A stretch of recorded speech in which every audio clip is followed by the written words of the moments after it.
अगर मौसम की, तो मौसम के लिहाज से आज उत्तर भारत में घने कोहरे की स्थिति बनी हुई है।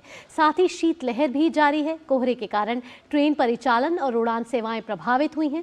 मौसम विभाग ने बताया है कि पंजाब से लेकर देश के पूर्वोत्तर भागों, हरियाणा, उत्तरी मध्य प्रदेश, उत्तर प्रदेश, बिहार और पश्चिम बंगाल में शीतलहर का प्रकोप जारी है। मौसम विभाग के अनुसार आज भी उत्तर भारत के मैदानी हिस्सों में कड़ाके की ठंड जारी रहेगी। विभाग ने बताया कि अरुणाचल प्रदेश और सिक्किम में आज ओले गिर सकते हैं। इस बीच अगले 2 दिनों तक पंजाब, हरियाणा, दिल्ली, उत्तर प्रदेश और बिहार के कुछ हिस्सों में, साथ ही जम्मू कश्मीर, हिमाचल प्रदेश, झारखंड, उत्तराखंड, राजस्थान, मध्य प्रदेश, पश्चिम बंगाल और पूर्वोत्तर भारत के कुछ इलाकों में घना कोहरा छाया रहेगा।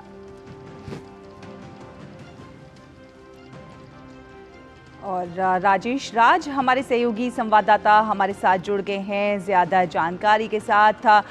राजेश, मौसम के कारण ट्रेन और हवाई यातायात पर भी काफ़ी ज़्यादा असर पड़ा है। अगर हम ट्रेनों की बात करना चाहें तो कौन कौन सी ट्रेनें हैं जो इस समय देरी से चल रही हैं या कैंसिल हुई हैं? क्या कुछ अपडेट है इसके बारे में?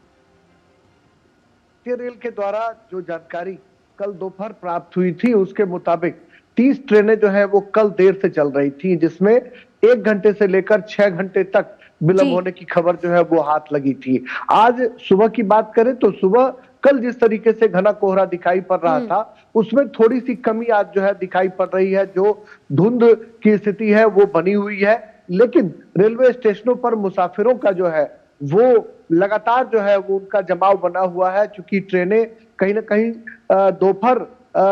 कल दोपहर में जो जानकारी प्राप्त हुई थी उसके मुताबिक 30 ट्रेनें जो है वो लेट से आई थी। आज सुबह की अगर बात करें तो आज सुबह भारतीय रेल के द्वारा अब तक कोई अपडेट नहीं आया है कि कितनी ट्रेनें आज विलंब से चल रही हैं। हमने लगातार उनसे संपर्क साधने की कोशिश की है और ये कहा जा रहा है कि वो कुछ देर में पूरा डिटेल्स जो है वो उपलब्ध करा पाएंगे। लेकिन हम जैसा जानते हैं कि बिहार, उत्तर प्रदेश समेत जो पूर्वी जो भारत है और उत्तर भारत है वो कड़ाके की शीतलहर की चपेट में जो है वो पड़ा हुआ है और जिसकी वजह से ट्रेनों और हवाई जहाज के परिचालन पर लगातार जो है वो असर पड़ता रहा है। और ऐसे में ये उम्मीद की जा रही है कि ट्रेनों के परिचालन पर असर साफ तौर पर दिखाई पड़ रहा है।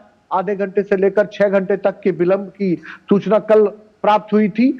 रात 12 बजे तक अगर बात करें तो ट्रेनों के परिचालन पर बहुत असर दिखाई नहीं पड़ता है, लेकिन रात जो बड़ी होती जाती है धुंध का असर दिखाई पड़ता है और रात में ट्रेनों का जो परिचालन है वो थोड़ा मुश्किल होता है, जिसकी वजह से बिहार, उत्तर प्रदेश, उड़ीसा या यूं कहें कि पूर्वी भारत से जो दिल्ली आने वाली जो ट्रेनें हैं उनके परिचालनों पर साफ तौर पर असर देखने को मिलता है। क्योंकि जो गंगा के किनारे या फिर जो नदियों के किनारे जो बसे हुए शहर हैं वहां पर धुंध का प्रकोप ज्यादा देखने को मिलता है। लिहाजा बिहार, उत्तर प्रदेश समेत अनेक जो उत्तर भारत के जो राज्य हैं, पूर्वी भारत के जो राज्य हैं, वहां से गुजरने वाली जो ट्रेनें हैं उस पर इसका असर जो है वो ज्यादा दिखाई पड़ता है।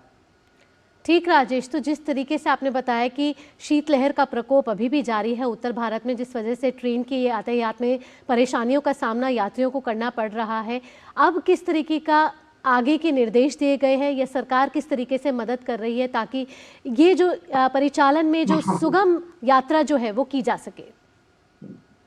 देखिए, लगातार भारतीय रेल फॉग डिवाइस की बात कर रहा है। फॉग डिवाइस एक ऐसा सिस्टम विकसित करने की बात की जा रही है जो फॉग से लड़ने के लिए, कि अगर भारी फॉग की स्थिति भी दिखाई पड़ती है तो वो डिवाइस जो है वो फॉग को चीरते हुए ट्रेनों को अपने गंतव्य स्थल तक ले जाने की कोशिश करता है। लेकिन हम कह सकते हैं कि भारतीय रेल लगातार इस दिशा में आगे बढ़ रहा है। लगातार उनके जो प्रयास हैं वो किए जा रहे हैं कि फॉग डिवाइस के जरिए कहीं ना कहीं जो धुंध की स्थिति में ट्रेनों के परिचालन पर असर पड़ता है उसको रोका जाए। लेकिन भारतीय रेल जो है अब तक हम कह सकते हैं कि इसमें बहुत बड़ी कामयाबी हाथ नहीं लगी है, लेकिन ये उम्मीद की जा रही है कि लगातार रेलवे के अधिकारी, जो मंत्री हैं, वो तमाम लोग इस दिशा में बात कर रहे हैं कि फॉग डिवाइस के जरिए हम धुंध की स्थिति से निपटने में कामयाब हो सकेंगे। तो ये उम्मीद की जा सकती है कि आने वाले दिनों में भारतीय रेल जिस तरीके से लगातार